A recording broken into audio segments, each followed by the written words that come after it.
다음 달 3월 9일은 제20대 대통령을 선출하는 선거날입니다.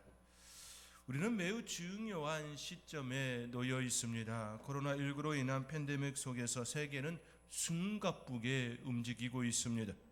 1차 산업혁명이 일어난 이후 2차, 3차를 거쳐 이제 4차 산업혁명의 그 중심으로 더 깊이 들어가고 있습니다.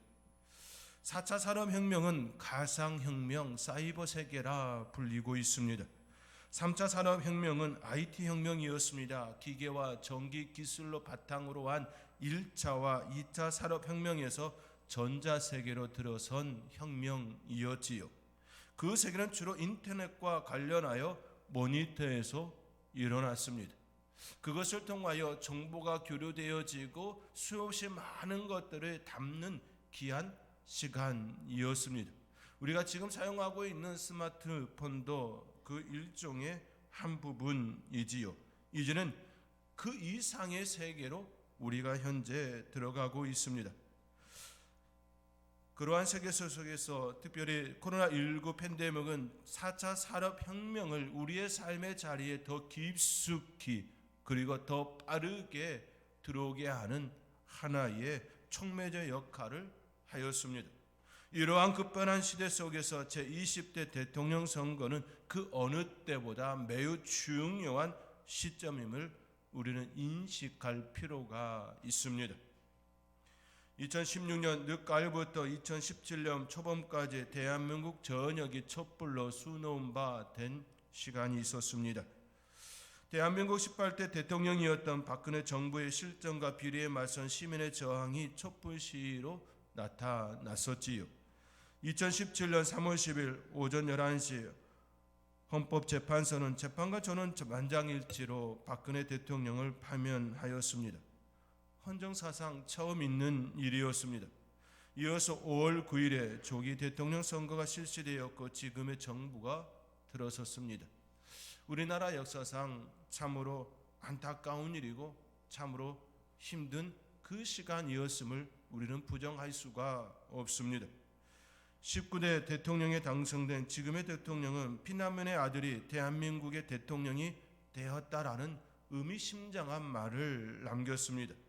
그리고 2017년 6월 28일 미국을 국빈 방문하여 첫 방문지로 버지니아 주에 있는 국립해병대 박물관에 있는 장진호 기념 전투비를 찾았습니다. 장진호 전투는 한국 전쟁 당시인 1950년 11월 27일부터 12월 11일까지 2주간에 걸쳐 한경남도 개막 고혼 인근의 장진호에서 벌어진 전투입니다. 메가더 장군이 지휘하던 유엔군과 국군은 인천 상륙작전에 성공한 후 9월 28일에 서울을 수복하였지요. 그 여세를 몰아 파죽지세로 북진을 계속하여 10월 19일 평양을 점령합니다. 그리고 이어서 1950년 11월 1일 메가더 장군은 중공군의 개입과 그들의 전력을 가소평가하고 북한과 중국 국경선까지 밀어붙이기로 결정하지요. 이 결정에 따라 동부전선을 책임지고 있던 미군 10군단장 알몬드 소장은 국군 1군단, 미군 7사단, 미 해병 1사단을 대동하고 11월 1일 북진을 시작합니다. 그러나 이때는 이미 중공군 제9병단이 미군 10군단 앞에 잠복하고 있을 때입니다. 그 사실을 전혀 몰랐던 미 해병 1사단은 장진호 주변에 매박하고 있었던 중공군에게 포위를 당해 전멸당할 위기에 빠집니다. 당시 미 해병 1사단 1만 명의 병력으로 12만에 달하는 중공군에 맞서 치열한 전투를 벌이고 천신만고 끝에 포위망을 뚫고 탈출하는 데 성공하였습니다. 이 전투로 미 해병 1사단은 약 4천 명의 사상자를 냈습니다. 당시 미국의 뉴스위키즈는 이 전투를 가리켜 진주만 필습 이후 미군 역사상 최악의 전투였다고 혹평하였습니다. 그러나 미 해병 1사단이 2주간에 걸쳐 중공군의 남하를 저지하는 사이 수많은 피난민, 유엔군, 미군이 함경북 흥남부두로 안전하게 이동하여 그 유명한 흥남 철수 작전이 가능케 되었습니다. 저는 이러한 차원에서 장진호 전투는 하나님의 뜻 안에서 이루어진 하나님께서 우리나라에 주신 은혜, 하나님께서 우리에게 베풀어 주신 은혜의 시간이라 믿습니다. 하나님께서 잠시 그들의 눈을 가리어 게마 고원까지 들어가게 하셨고 그 전투를 통하여 시간이라는 매우 귀한 선물을 우리는 받았습니다. 그 시간이 주어지지 않았다면 수없이 많은 이들이 희생당하고 생명을 잃는 안타까운 일이 일어났을 것입니다. 특히 흥남 철수작전은 193척의 배에 군인 10만 명, 민간인 10만 명을 태우고 남쪽으로 내려온 기적의 사건이었습니다. 하나님의 개입이 아니고서는 결코 이루어질 수 없는 사건이었습니다. 그곳까지 올라가지 않았다면 결코 이러한 선물은, 이러한 기적은 일어날 수 없었을 것입니다. 잠시 그들의 눈을 가리어 그곳에 침투케 하신 분, 우리 하나님의 뜻 안에서 그 일이 이루어진 것이지요. 이처럼 동족 상잔이라는 전쟁의 참화 속에 완전히 만신창이가 되었던 나라가 불과 반세기 만에 세계 10위권의 경제 대국이 되었습니다. 이루 말할 수 없는 매우 큰 축복을 우리나라는 선물 받았습니다. 그러나 세상선 모든 일에는 빛이 있으면 그림자도 있는 법이지요. 지난 반세기 동안 급속한 성장, 급속한 민주화, 급속한 정보화를 이룬 한국 사회는 그 화려한 만큼이나 심각한 부작용을 앓고 있습니다. 그러한 애로 OECD 국가 기준으로 자살률 1위, 산업재해 사망률 1위, 심근경색 사망률 1위, 교통사고 사망률 1위, 노인 빈곤율 1위, 청소년 행복지수 끝에서 1위, 어린이 행복지수 끝에서 1위, 이혼 증가율 1위, 알코올, 독주 소비량 1위, 이러한 모습으로 나타났습니다. 특히 자살률의 경우 13년째 압도적으로 1위를 차지하고 있습니다. 여기에 더 심각한 점은 한국 사회에서 발생하는 자살 문제는 실상 사회적 타살에 가깝다는 점에서 문제의 심각성이 남다르다 할 수 있겠습니다. 한국 교회는 매우 좋은 전통을 가지고 있지요. 그 중에 하나가 기도입니다. 한국 교회는 세계에서 가장 기도를 많이 하는 교회입니다. 방방곡곡 산마다 골마다 하나님 앞에 간절히 기도하는 기도의 음성이 있었습니다. 그런데 안타까운 것은 성도들의 기도는 거의 다 자기들을 위한 기도입니다. 자기 자신, 자기 가족, 자기 직장, 자기 교회를 위한 기도가 주를 이루고 있습니다. 이러한 모습은 한국 사회가 지난 반세기 동안 수단 방법을 가리지 않고 물질적 성장에만 몰두한 나머지 사회 곳곳이 썩고 부패하고 그 틈 사이를 비집고 불의와 폐악의 덕버섯이 기승을 부리게 되었습니다. 그러한 분위기가 안타깝게도 교회 안으로 들어와 따리를 들었습니다. 그 단면 중에 하나가 기복주의 신앙입니다. 건강한 기도, 하나님께서 원하시는 기도, 하나님과 친밀함을 갖는 기도, 하나님과의 소통, 하나님과의 만남으로 인하여 너무나도 좋은 그 기도가 아닌 자기 배를 채우는 하나의 수단으로 이용하는 기도가 되었다라는 점입니다. 우리는 우리의 기도를 되새겨 보아야 합니다. 뒤돌아 보아야 합니다. 나의 기도는 어디에 중심에 있었는지 깊이 생각해 보아야 합니다.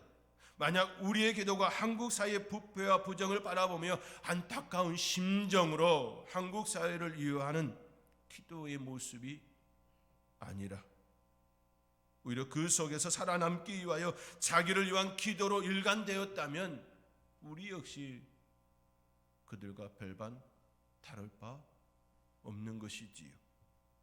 물질 만능 이 사회 가운데에 살아내려 안간힘으로 하나님 우리에게 복을 주시옵소서,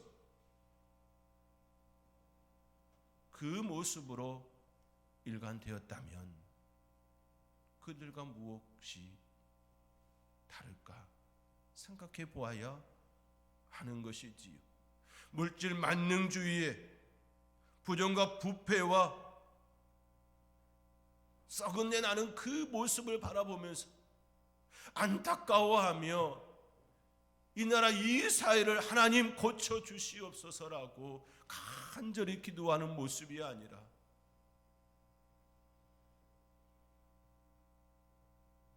우리도 돈이 필요합니다. 우리도 물질이 필요합니다. 그들과 견주기 위하여 우리도 그렇게 필요합니다라고 접근했다면, 그리고 접근하는 모습이 내 모습이라면 우리의 모습을 다시금 되돌아봐야 하는 것이지요. 한 사회의 부패와 타락에는 반드시 그 배후에는 정사와 권세라 불리는 악한 영적 세력이 존재한다는 사실을 기억할 필요가 있습니다. 특히나 한국은 순교자들의 피로 세워진 나라입니다. 그들의 헌신과 희생으로 복음이 이 땅 가운데 뿌리를 내렸습니다. 그리고 성장하여 열매를 거두게 되었습니다. 그러한 나라가 세상 논리에 입사하여 교회마저 이기적이고 탐스러워진다면, 탐욕스러워진다면 더더욱 더 영적 전쟁을 선포해야 되는 것 아니겠습니까? 기도의 싸움을 해야 되는 것 아니겠습니까? 세상을 이기는 교회, 세상을 이기는 그리스도인이 될 수 있도록 세상을 향하여 부정과 부패가 만연하는 이 사회를 향하여 영적 전쟁을 하리라. 기도의 싸움을 하리라. 세상 권세를 잡고 있는 악한 영과 싸우리라. 하나님, 이 나라 이 민족이 하나님 편에 서서 하나님의 뜻을 이루는 국가가 되어지기를 원합니다라는 영적 전쟁을 선포하는 교회와 그리스도인이 되어야겠지요. 세상은 늘 악한 영에 의하여 악한 것들이 뿌려지기를 바라고 있는 모습을 갖습니다.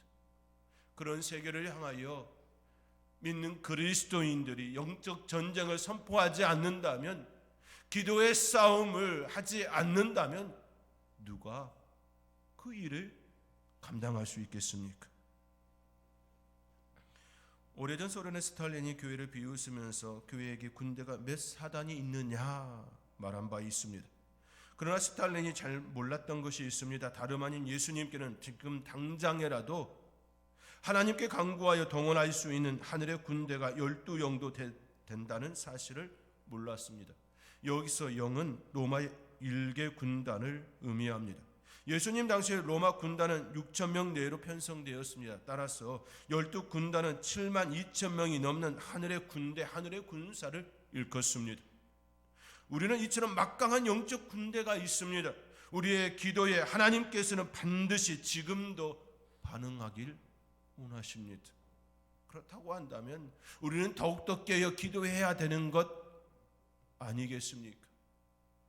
세상 풍조에 휩쓸리는 이 사회가 되어지지 아니하도록, 부정과 부패가 만연하는 이 사회가 되어지지 아니하도록 영적 싸움을 하리라, 영적 전쟁을 하리라, 기도의 용사가 되리라.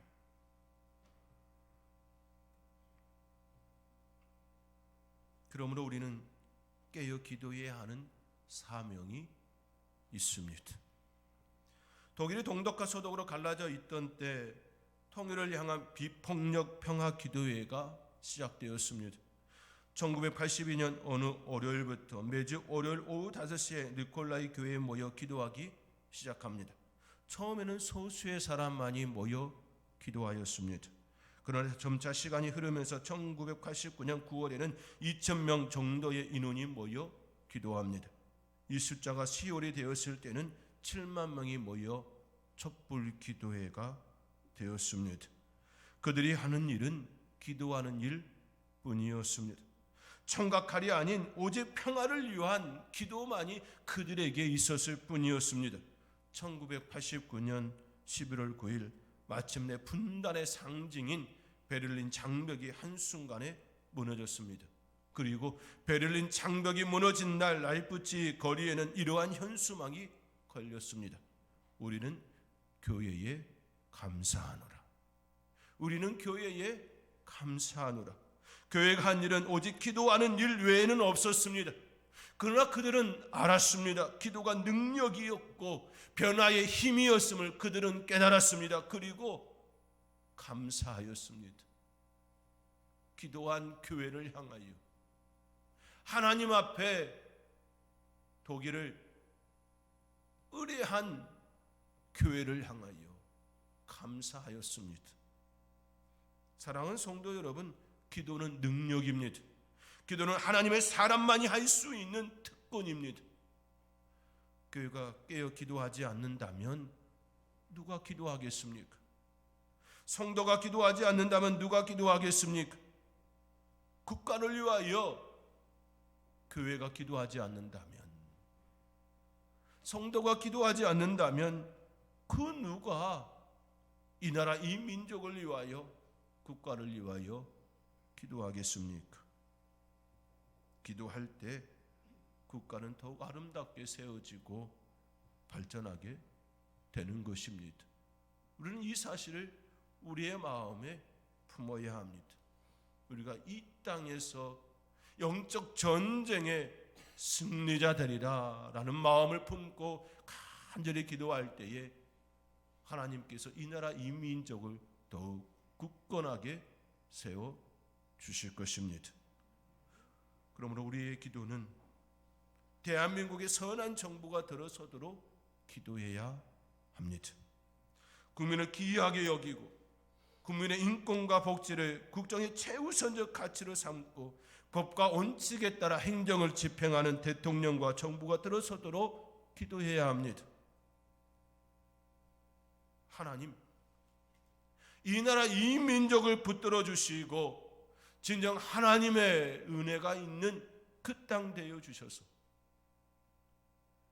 열방을 향하여 세계의 제2의 선교사를 많이 파송한 이 나라가 계속하여 그 일을 감당할 수 있도록 하나님, 이 나라 이 민족을 붙들어 주시옵소서라고 기도해야 하는 것이지요. 느헤미야도 이스라엘을 위하여 하나님께 간구하였습니다. 오늘 본문 3절과 4절입니다. 오늘 본문 3절과 4절 우리 함께 읽겠습니다. 그들이 내게 이르되 사로잡힘을 면하고 남아있는 자들이 능력을 받으며 허물어지고 성문들은 불탔다 하는지라. 내가 이 말을 듣고 앉아서 울고 수일 동안 슬퍼하며 하늘의 하나님 앞에 금식하며 기도하며, 울고 수일 동안 슬퍼하며 하늘의 하나님 앞에 금식하며 기도하였다 말합니다. 느헤미야는 유다에서 올라온 하나니와 그의 일행로부터 이스라엘에 대한 소식을 들었습니다. 예루살렘 성은 허물어지고 성문들은 불탔고 그곳에 있는 이들은 환난과 능력을 당한다는 그 소식을 들었습니다. 그 소식에 느헤미야는 울고 수일 동안 슬퍼하며 하나님 앞에 금식하며 기도합니다. 황폐한 유다의 소식을 들은 느헤미야, 그의 마음은 이처럼 무너졌습니다. 그 마음은 하나님 앞에 금식하며 이스라엘을 위하여, 유다를 위하여 기도합니다. 이 모습이 바로 우리의 모습이어야 합니다. 마치 이스라엘의 모습이 지금 우리의 모습과 너무 흡사하지 않습니까? 어쩌면 그들의 모습보다 더 형편없는 모습이 우리의 모습 아닐까요? 건물이 무너진 것보다 정신이 무너진 것, 그것이 더 황폐한 것 아닌가요? 물질 만능주의에 휩싸여서 부정과 부패의 그 모습이 만연되어지고 그것이 권력으로 나타난다면 그것이 더 황폐한 모습이 아닐까요?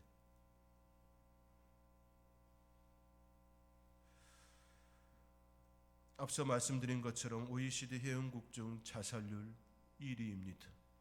산업재해 사망률 1위입니다. 심근경색 사망률 1위입니다. 노인 빈곤율 1위입니다. 급속한 성장 속에 감춰진 어두운 면들이 우리 안에 너무 많이 자리하고 있습니다. 이러한 모습을 바라보면서 기도하지 않는다면 그 누가 기도하겠습니까? 국민들을 위하고 바른 정치를 할 수 있는 사람들이 세워지기를 기도하지 않는다면 어찌 대한민국이 바로 설 수가 있겠습니까? 이 땅에 사는 그리스도인은 나라와 정부를 위하여 기도해야 될 사명이 있습니다. 결코 소홀히해서는 안 되는 사명입니다. 우리가 또 국가를 위하여 기도할 때에 이 땅의 젊은이들을 위하여 기도해야 합니다. 외면적 풍요와는 달리 지금 대한민국의 젊은이들의 삶은 여러모로 고통스러운 것들이 산재해 있습니다. 소수의 금수저 출신을 제외하고는 다수의 젊은이들이 이른바 엠포 세대라 일컫습니다. 자아 실현을 포기합니다. 취업을 포기합니다. 결혼을 포기합니다. 주택 마련을 포기합니다. 출산을 포기합니다. 인간관계마저 포기해야 한다고 그렇게 그들이 이야기합니다. 이러한 것들을 포기할 수밖에 없다고 자주 섞인 말들이 공공연하게 들려지고 있습니다. 이들이 자신들의 삶을 가리켜 이 생망, 이번 생에는 망했다라고 표현합니다. 결국 그들의 입에서 나오지 말아야 할 그 말이 나오고 있습니다. 안타깝지요. 뿐만 아니라 이러한 대한민국을 향해 헬조선이라 부릅니다. 대한민국 20대 젊은이들 가운데 수백만 명이 소위 민달팽이족이라 하여 1.5평 남짓한 고시형 규모 방에서 쪽잠을 자며 하루하루 버티고 있는 실정이지요. 물론 이들 중에는 더 나은 내일을 위하여 자신이 선택하여 그곳에 머물러 있는 이들도 있지만 그렇지 않은 이들도 있습니다. 그렇게 우리는 그들을 위해 기도해야 합니다. 우리의 젊은이들이 바로 세워져야 합니다. 환경을 바라보고 나 할 수 없다라고 하는 그러한 실패자가 아니라 비전을 품고 이러한 환경 속에서도 나는 능히 할 수 있다라고 하는 그 마음이 그들 가운데에 자리할 수 있도록 전쟁의 폐해 속에서도 자녀들을 위하여 헌신하고 희생하였던 우리의 부모들처럼 지금 아무리 어렵고 그들이 느끼기에 헬조선처럼 느낀다 할지라도 이겨낼 수 있다라고 하는 그 마음이 그들 가운데 먼저 일어나야 합니다. 우리가 그들을 위하여 응원하고 기도하지 않는다면 어찌 그들이 힘을 얻을 수 있겠습니까? 그들을 위하여 간절히 기도해야 합니다. 우리가 우리의 젊은이들을 위하여 기도할 때에 군인들을 위하여서도 함께 기도해야 합니다. 하나님께서 함께하여 주셔서 남북이 소통이 되어지고 교통이 되어지고 왕래하여지고 하나님의 뜻 안에서 평화의 통일이 이루어질 수 있도록 우리가 기도해야 되는 것 맞지요? 기도해야 합니다. 이것이 이 땅에 사는 그리스도인들이 갖는 사명입니다. 무엇을 하기에 앞서 우리는 먼저 하나님 앞에 이 나라를 맡기는 간절한 기도가 있어야 합니다. 이제 마지막으로 아인슈타인의 이야기를 소개하며 말씀을 마치고자 합니다. 위대한 물리학자 아인슈타인은 평소에 교회를 그리 탐탁지 않게 여겼다 생각하였다 고백합니다. 그는 교회에 대하여 부정적 이미지를 갖고 있던 사람이었습니다. 그러나 히틀러 희하에 독일이 미쳐 돌아가는 그때 소위 독일 고백교회 지도자들의 기도와 신앙 고백 그리고 애로운 한거를 지켜보며 교회에 대한 평소의 선입견을 완전히 바꾸게 됩니다. 그의 말을 한번 들어보시기 바랍니다. 나는 히틀러의 나치 혁명이 한창일 때 자유의 헌신을 가르치던 대학들이 히틀러에 대하여 어떤 태도를 취하는지 기대하고 지켜보았습니다. 그러나 이상하게도 대학은 입을 봉하고 말았습니다. 이제 나는 자유를 지지하는 수많은 논설을 써온 신문의 기대를 갖고 그들의 목소리에 귀를 기울였습니다. 그러나 나치 혁명 후 단 몇 주 만에 언론들조차 입을 다물어 버리고 말았습니다. 대학 강단이 신문이 입을 다물었다라는 것이지요. 그런데 이런 와중에서 오직 예수 그리스도의 교회만이 히틀러의 계획을 가로막고 나섰습니다. 그 이전에 나는 교회에 대해 어떤 형태라도 관심을 갖지 않았습니다. 그러나 이제는 다릅니다. 참된 지성과 진정한 도덕적 자유를 위하여 나치와 맞서 분연히 항거하며 애롭게 싸우고 있는 저 교회에 대하여 나는 엄청난 애정과 감탄을 느끼고 있습니다. 한때 내가 무시하던 교회에 대하여 이제 나는 찬사를 아끼지 않는다고 서슴없이 고백하는 바입니다. 교회는 세상의 소망입니다. 나는 교회를 사랑합니다. 사랑하는 성도 여러분, 복음으로 교회를 새롭게 세상을 이롭게 이 표현처럼 되기 위해서는 먼저 기도의 자리로 나가야 합니다. 영적 전쟁을 선포해야 합니다. 기도의 싸움을 해야 합니다. 내 안에 복음으로 가득해야 합니다. 그리고 그 힘이 삶으로 나타나야 합니다. 그렇게 되기 위해서는 먼저 하나님과 나 사이의 친밀함이 교제가 풍성하게 일어나야 합니다. 그러할 때에 교회는 세상의 희망이라고 소망이라고 여겨질 것입니다. 오늘 본문 5절의 말씀처럼 주를 사랑하고 주의 계명을 지키는 자에게 언약을 지키시며 긍휼을 베푸시는 주께 대한민국을 의뢰하는 기도를 해야 합니다. 그 기도가 일어나야 합니다. 이 나라 인민족 가운데에 하나님의 뜻이 선포되어지고 하나님께서 인도하는 국가가 되어질 수 있도록 기도할 수 있는, 특별히 대선을 앞두고 간절히 기도할 수 있는 저와 여러분의 모습이 될 수 있기를 주님의 이름으로 축원드립니다. 기도하겠습니다.